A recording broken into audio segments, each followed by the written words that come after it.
Hello, everyone, and welcome back to another week of Record Live. And welcome, Jean Carter, this week. Thank you for joining us. Thank you. It's good to be here. For those who came on to Record Live last week and were disappointed that we weren't there, I apologise. I actually had food poisoning, but I'm back with a fresh burst of energy. So we've got a few good guests lined up for the next few weeks, which is exciting. So you don't need to worry. Now, Jared and I, Jean, whenever we have a new guest come on, we always express that we're very excited to have them on. But I actually am very thrilled to have you on this week because obviously you're aware, but for those who are watching, Jean was someone who was a leader at my church in Pathfinders and just in my local church. She's someone I have very fond memories of. And yeah, just whenever someone asks me about people who inspired me in my life, I'm like, I always think of you because I'm like, oh, she was just such a present, awesome, like active leader and just such a fun person to be around. And that's kind of what we're talking about today. We're talking about influencing young people. And I guess before we get into that, it would just be awesome to hear a little bit about, maybe tell us about your current role, Jean. I know that you've done a number of things, but tell us the role that you're currently kind of working in. Yeah, well, I've been blessed to be the National Director for Adventist Education for the last 3 years. And it's been really great working with teams of people that just care about the students in their schools and to see how we can impact them, how we can reveal Jesus and how we can make a difference in their lives. Yep, it's behind a desk warrior at times at the moment, but it's just wonderful with the whole team that we've got in education.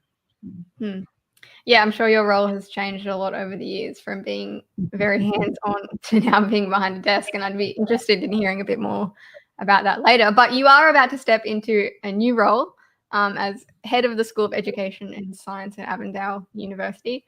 That's a bit of a lengthy title. Do you want to break that down a little bit? Is that a principal kind of role? Is that a working in the labs kind of role? What will you kind of be doing in that space?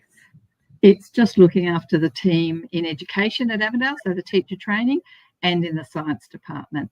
So it's very similar, just looking after the team and working with the team at Avondale. They're doing a great job and influencing the teachers that come into our school system. So, yeah, I'm excited about moving there. Yeah, very cool.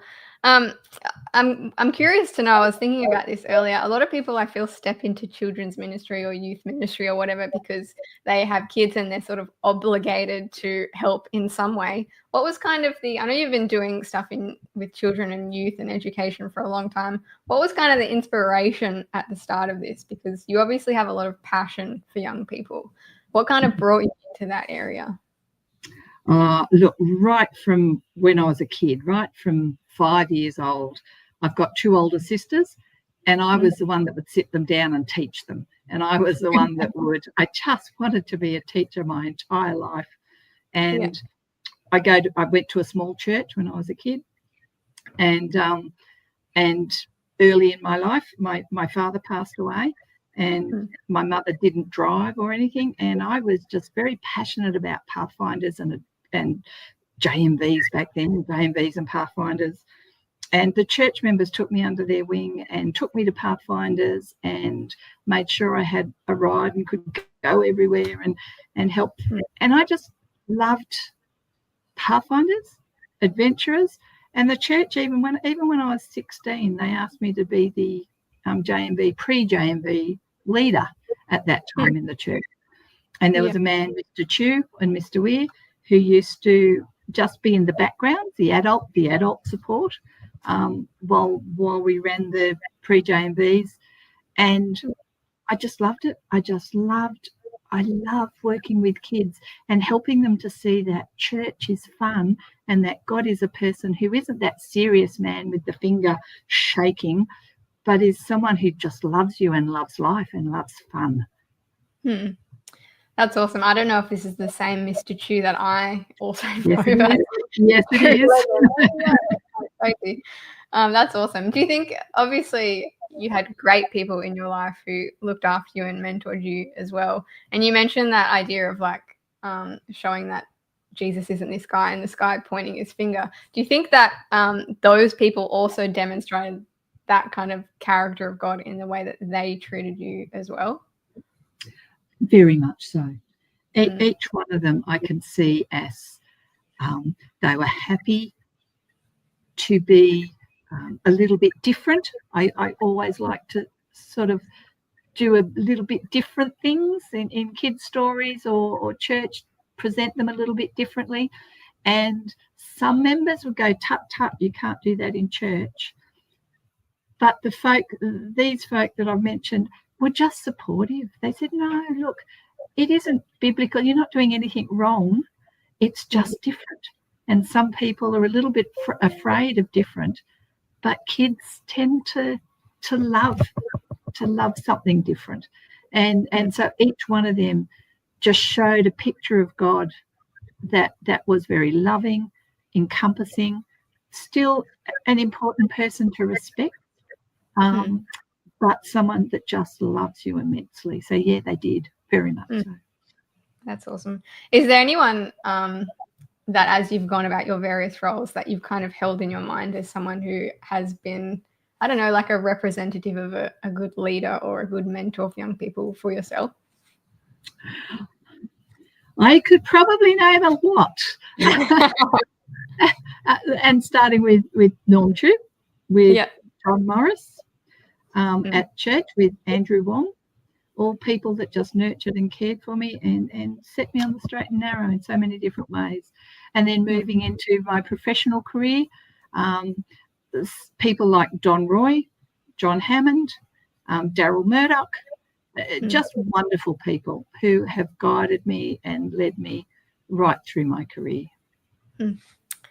Love to hear that. I know there's obviously a wealth of self-help books on leadership and mentoring and young people out there at the moment, but I feel like nothing compares to the example of real people. So yeah, it's awesome to hear that there's been so many people in your life. Yeah. You mentioned earlier that obviously your role is looking a bit different now. So previously you were more hands-on in Pathfinders and schools and teaching and things, and now you're kind of overseeing people who are doing those things. What are some of like the principles or values that you really try to pass on to people who are working with young people? Yeah. When I first went to Avondale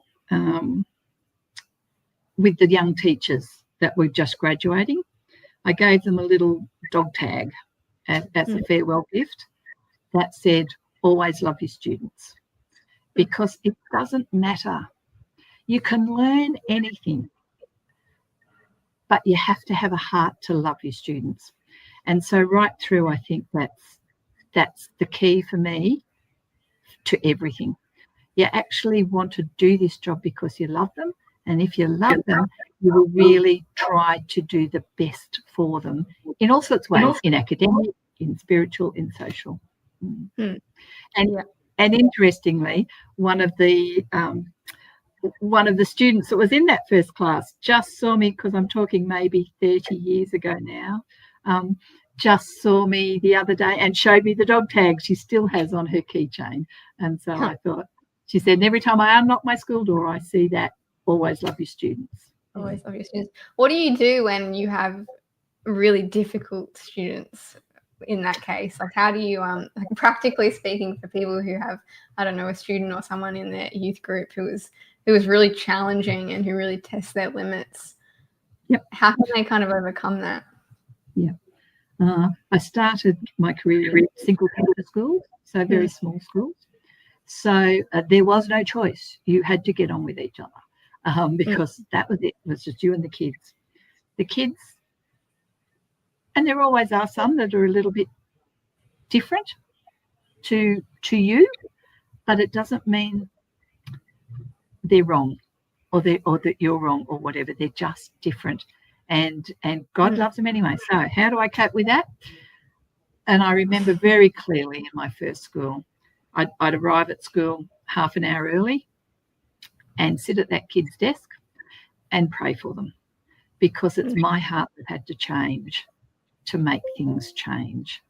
And I truly believe in the power of prayer. And when you truly want to get to the bottom of what really motivates them or why they're acting like they are, out of love, you can normally find a way, and you work with that, and you meet the child where they're at. I remember one of the children, her family was falling apart, and I didn't have any idea, and she was acting up, praying for her. God led me to ask some questions, and she opened up, and, she just needed love. Yep. She pushed you away a little bit, but she just needed stability and love. Yeah, so it's about, I guess, persisting and showing them that love. Yeah, I guess it's often the children who are troublesome that have things going on, and who need that key change from us. Oh, but can I say, as a teacher, it's those children that you see succeed that just makes your heart sing. You see them as wonderful citizens, and you just go, thank you, God. You've really worked a miracle in this one's life, and that's lovely. Yeah, that must be very rewarding. I do wonder, obviously you're someone who tries to attend to them and love on them and listen to them. I wonder if they've kind of had that pivotal change because of the love that was poured into them versus just trouble people make it. And hopefully it's the love of God pouring into them. Sure, yeah. And the other thing is, it's getting to understand their interest. I have no interest whatsoever in Star Wars, but back when it was a big thing, one of the kids that would often join me at lunchtime, not by choice, but would often join me at lunchtime. We'd sit and we'd talk about Star Wars, and he'd come alive, and he'd just share all these different bits and pieces. So just being interested in what they're interested in. Yeah, it reminds me of that quote. I think it's, people don't care how much you know until they know how much you care. Yeah. And obviously in teacher roles, you've got a lot to teach them, but they're not going to care that you care for them as well. Yeah. Obviously there's a lot going on with the world. When I went to school, it was probably vastly different to when you went to school, and now it's vastly different again. Every now and then I go into schools and do workshops with young girls, and I'm always shocked as to how old they're acting, as in they're talking about things that I was not talking about for years after school. They're much more update on things. They're up to date with all the trends. They've obviously got the news at their fingertips. They're constantly comparing. There's just so many challenges, I guess, that they're facing in schools. And that's not even, I guess, starting on the whole conversation of artificial intelligence and all of that. What are some of, I guess, the challenges that you're seeing in schools at the moment in education? I think for me, there's probably 3 challenges. And the first one is that there is a lack of need, and therefore there is no need for God. So because they have everything, very, very few. There are some, to be fair, that don't have, but many, have phones, have access to the internet, have the information. Their friends are important, so they don't need God. And I think sharing that is just so critical, because friends will change, technology will change, they'll get older, and if they don't have self-worth, or what I like to call, not self-esteem, God-esteem, if they don't have God-esteem in their life, then when the tough times come, they fall apart. And that just breaks my heart to see, to hear the suicide rate, etc. It's tough. So that's the first one. The second one is this drive about societal norms, and how before, as a whole world, well, I shouldn't say world, as in Australia anyway, yes, there were slight differences, but our values were very similar. And no matter where you go or what you did or where you worked, there were similar goals. There were similar values.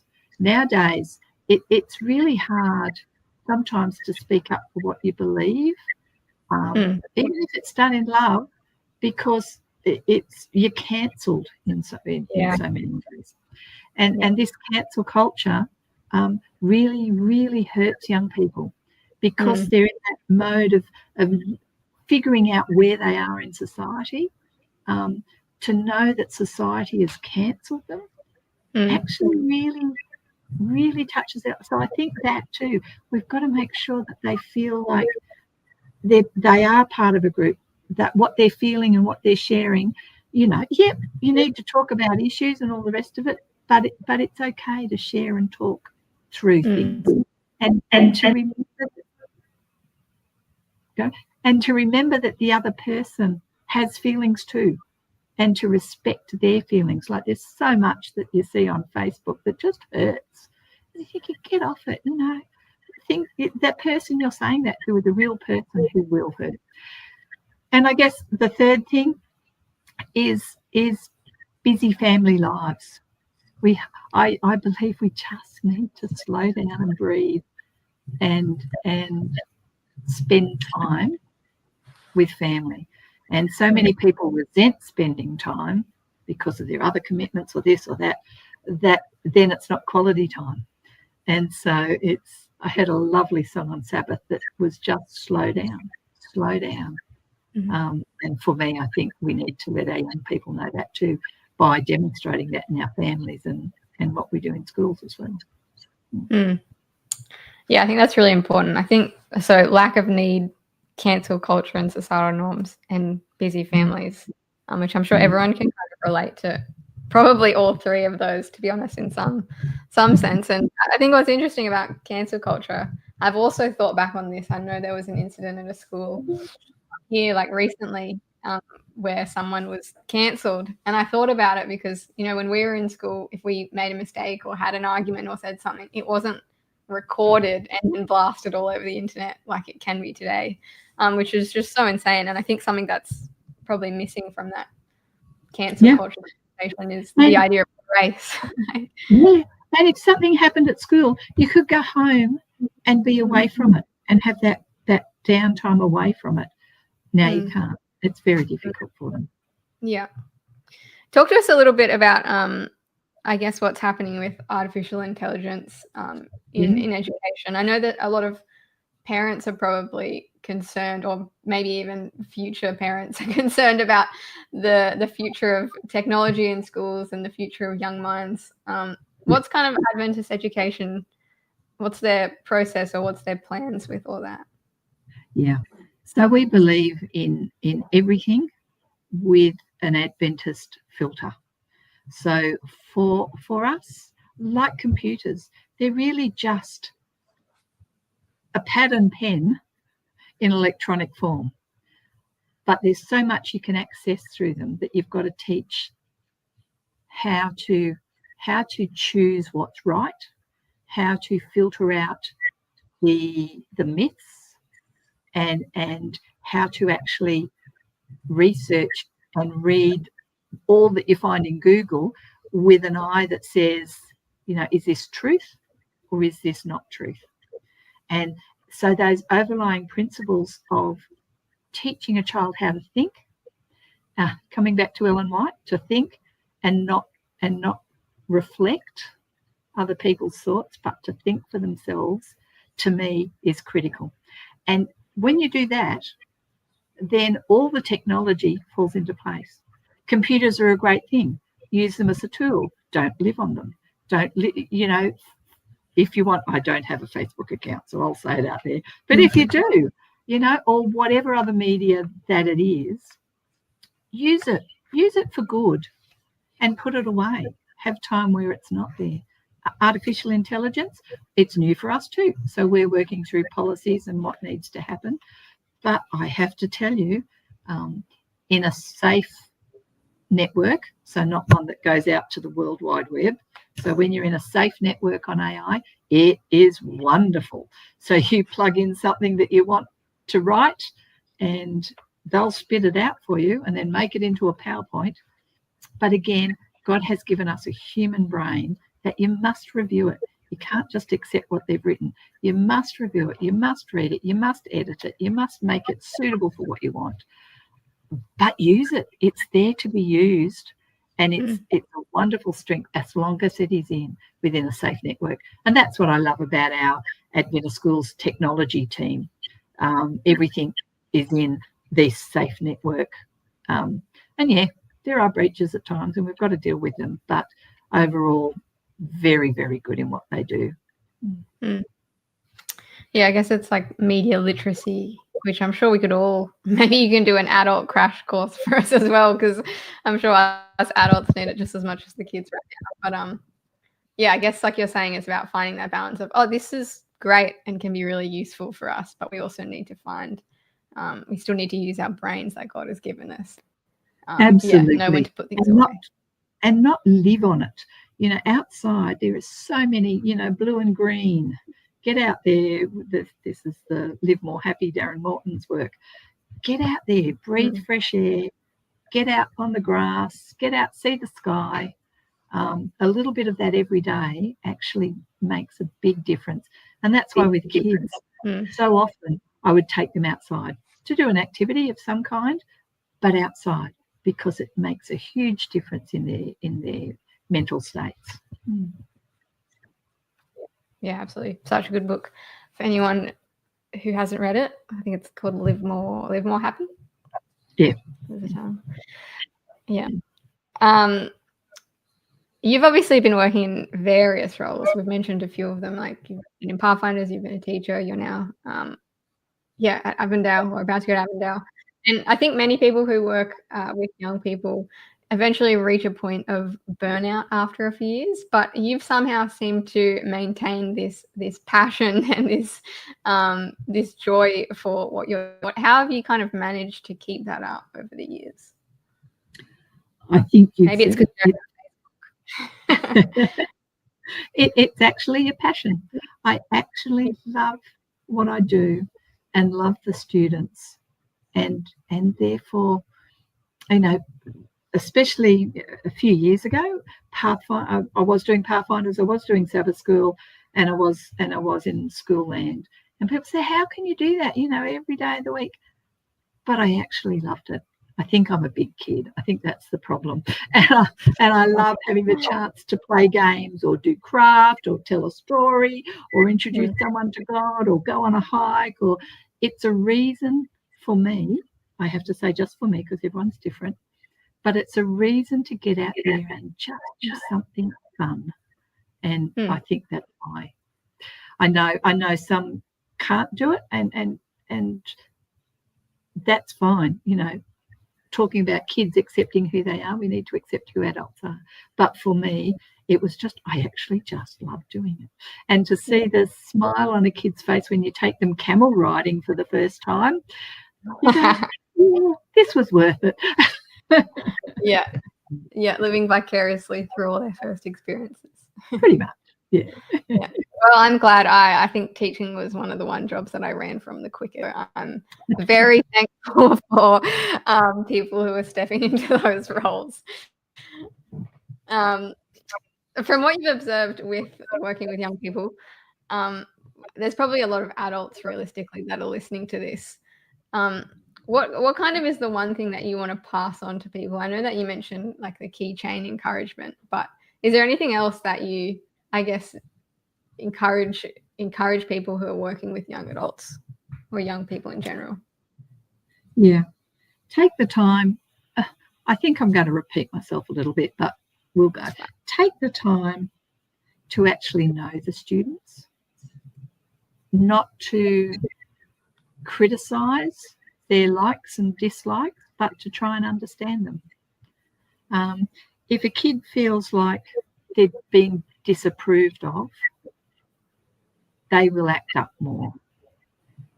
But if you can get on board with them and guide them to maybe looking at things a little bit differently or trying something different, it comes back to that spending time with them, really caring about what they're doing and why they're doing it. And for parents especially, monitoring what the kids are doing. because they're very clever. Kids are very clever. And they will find ways around all your rules about technology or trying new things. And if you don't give them the experience like you get in Pathfinders to try some risk-taking in a safe environment, then they will try risk-taking in their own environment without the borders and boundaries that you put in there. And so it's all about taking time, giving them chance to grow, giving them an excitement about life. Life is worth living, and giving them strategies to cope with when life does fall apart. How do you cope with that? For me, I think that would be critical. Yeah. What is that risk taking? You mentioned giving them risks to take. What does it kind of look like? Well, in Pathfinders, particularly in Pathfinders, to be fair, abseiling, or doing extreme, like scuba diving or snorkeling or whatever those that they never usually have a chance to do, is a little bit nervous. You've got to fill out your risk assessment form. Yes, that's a pain in the neck. That's a pain in the neck, but we've got to. But it gives them something to do. Doing a huge hike or doing some orienteering, you might actually get lost, and that's a risk. So it takes them away from unhealthy risks to healthy risks. Canyoning, kayaking, water, rafting, all those sorts of things. It's just really good, healthy things that gives the child, woohoo, I've done this and it's exciting. But it's also based in God, in nature, and in something healthy. Yeah. So getting them out of their comfort zone and, I guess, navigating them. Absolutely. Yeah. Even just learning to be friends with people outside of their friendship circle is actually a really good skill to have. Yeah, great skill. Yeah, for sure. Well, while we are excited for your new role and where that will take you, are you able to tell us who is kind of taking over your position? And perhaps, I'm not sure if you know sort of what their vision is going forward. So we're very fortunate that Jack Ryan, the current Education Director in South Queensland, is taking over the national role next year. And he is just a marvellous person, a very God-filled spiritual person. He's done a lot of work with Islander students and being able to encourage them and share faith with them, the Pacific Islander kids. He's very good at that. But his heart is for Adventist education, and he's been a leader in South Queensland for many years. He's been principal at many schools in New Zealand and Australia, and we're really looking forward to having him on board here at Adventist Schools Australia. Yeah, awesome. Can't wait. Well, Jean, we like to finish Record Live by getting practical. And I know you've already given a lot of really good practical advice for people who are working with younger people, but I would love to know a little bit about leadership, because I think that you are a really strong leader. And I know that when I was in Pathfinders, people didn't want to leave because you were such a good leader to kind of be under. So maybe when coming to like a practical sense, how practically do we become leaders that people love to follow and love to, I guess, kind of like be with?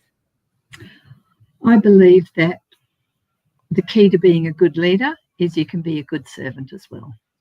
That you can let people lead with their strengths, that you get a team around you that have different strengths to yours, and you let them shine when it's their strength, and you let the next person shine when it's their strength, and you step back and sweep the floors if necessary with what's happening.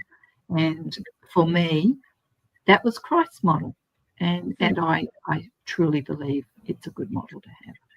Yeah. Awesome. Well, thank you so much for coming on and sharing your wisdom and your heart with us today. I have no doubt that you've impacted many people's lives. So, it was great to be able to chat to you again. And we wish you all the best as you go into your next role. Thank you so much. And I have to say, to God be the glory, because he has given me a wonderful, wonderful career and the chance to work with students, something my heart just loves to do. Thank you. Praise God. Awesome. Well, thank you everyone for joining us again on Record Live, and we'll see you again next week.